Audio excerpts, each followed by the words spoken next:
പ്രതിപക്ഷ നേതാവ് V D Satheesan നയിക്കുന്ന പുതുയുഗ യാത്ര കേരളത്തിന്റെ മധ്യഭാഗത്തേക്ക് അടുക്കുമ്പോൾ നിരവധി പ്രമുഖരല്ലാത്തതുമായ വ്യക്തികളാണ് CPM ഒക്കെ വിട്ട് കോൺഗ്രസിലേക്ക് ചേക്കേറുന്നത്. ആ വാർത്തകൾ നമ്മൾ കേട്ടുകൊണ്ടിരിക്കുകയാണ്. അതൊക്കെ നല്ല കാര്യം. പക്ഷേ വരുന്നവരാര് എന്ന് നോക്കിയിട്ട് വേണ്ടേ അവരെയൊക്കെ മത്സരിപ്പിക്കാൻ. അല്ലെങ്കിൽ ഈ വരുന്നവരെല്ലാവരെയും മത്സരിപ്പിക്കാൻ UDFും കോൺഗ്രസും തീരുമാനിച്ചാൽ ജനം എന്ത് കരുതും?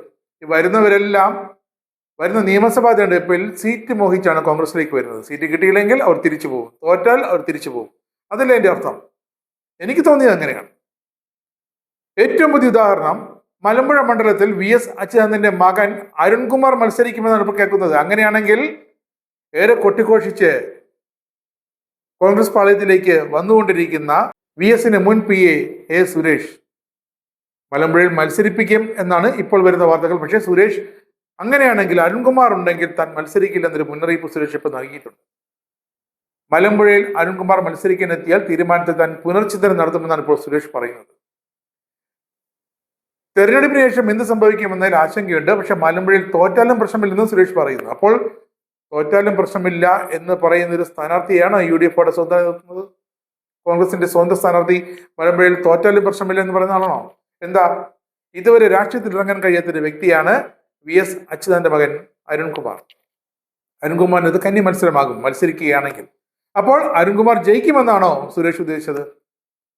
പണ്ടൊക്കെ സർക്കാർ സർവീസിൽ ഉദ്യോഗസ്ഥർ വിരമിച്ചാൽ ഒരു കൂളിംഗ് പീരീഡ് ഉണ്ടായിരുന്നു. പാർട്ടി മാറുന്ന വിദ്വാൻമാർക്കും അതേ കൂളിംഗ് പീരീഡ് കൊടുക്കണം. പ്രതിപക്ഷ നേതാവ് ഒന്ന് കേൾക്കണം, KPCC അധ്യക്ഷൻ ഒന്ന് കേൾക്കണം. 4-5 വർഷം താഴെത്തട്ടിൽ അവർ പണിയെടുക്കണം. പാർട്ടി എന്തെന്നറിയണം, അണികൾ എന്തെന്നറിയണം, പാർട്ടിയുടെ ഘടന അറിയണം. അല്ലെങ്കിൽ ആ ലെവലിലുള്ള നേതാവായിരിക്കണം. ചുരുങ്ങിയത് ഒരു സെൻട്രൽ കമ്മിറ്റി മെമ്പറെങ്കിലും ആയിരിക്കണം. ആ മെമ്പർക്ക് മാത്രമേ നിങ്ങൾ സീറ്റ് കൊടുക്കാവൂ.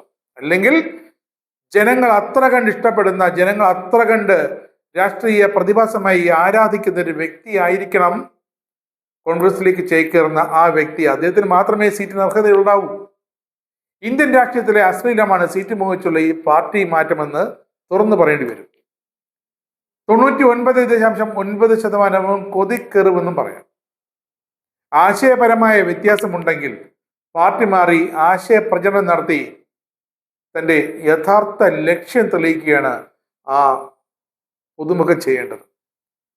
നമ്മുടെ നിയമസഭയ്ക്ക് 5 പൈസയുടെ സംഭാവന നൽകാൻ കഴിവില്ലാത്ത ഒരാളാണ് അങ്ങനെ വരുന്നെങ്കിലോ?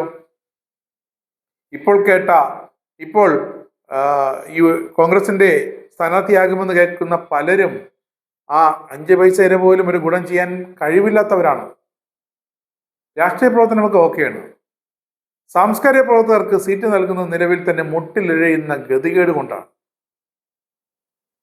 ഒരു വിഭാഗത്തെ പ്രീണിപ്പിക്കാൻ വേണ്ടിയാണ് പലപ്പോഴും ഇടത് സർക്കാർ, ഇടത് LDF അവരെയൊക്കെ ഇടത് സ്വതന്ത്രന്മാരെ നിർത്തുന്നത്.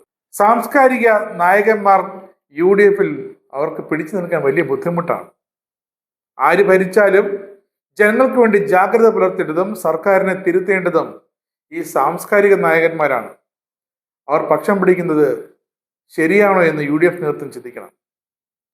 സാംസ്കാരിക നായകന്മാർ പലരും വരും പാർട്ടിയിലേക്ക്. അവർ പാർട്ടിയിലെ തിരുത്തൽ ശക്തികളായി വേണം മാറാൻ.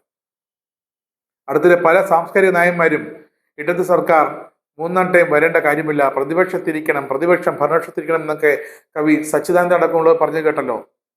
അതിൽ അദ്ദേഹത്തെ കുറ്റം പറയാനാകില്ല. കാരണം അദ്ദേഹത്തിന്റെ യഥാർത്ഥ ഡ്യൂട്ടിയാണ് ചെയ്യുന്നത്.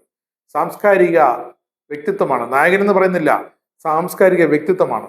ഒരു സാംസ്കാരിക വ്യക്തിത്വം രാഷ്ട്രീയത്തിന് അതീതനായിരിക്കണം, സംസ്കാര സമ്പന്നനായിരിക്കണം, വിവേക സമ്പന്നനായിരിക്കണം. ഇതൊന്നും ശൂന്യമായ ആളാകരുത്. അതുകൊണ്ട് തന്നെയാണ് പറയുന്നത് UDF നേതൃത്വവും കോൺഗ്രസ് നേതൃത്വവും ഒന്നുകൂടി ഒന്ന് ആലോചിക്കണം. ഇത്തരം എടുക്കാച്ചരക്കുകളെ എന്ന് പറയുന്നില്ല, പക്ഷേ ഇത്തരം കോൺഗ്രസിനുള്ളിൽ പോലും തങ്ങളുടെ കഴിവ് തെളിയിക്കാതെ മറ്റൊരു പാർട്ടിയിൽ നിന്നും കോൺഗ്രസിലേക്ക് വരുന്നവരെ കൊട്ടും കുരവയും എഴുന്നള്ളിപ്പുമൊക്കെയായി അങ്ങനെ ഒരു മണ്ഡലത്തിലെ സ്ഥാനാർത്ഥിയാക്കി ഒരു സീറ്റ് വെറുതെ കളയണമോ എന്ന് UDF ആലോചിക്കും.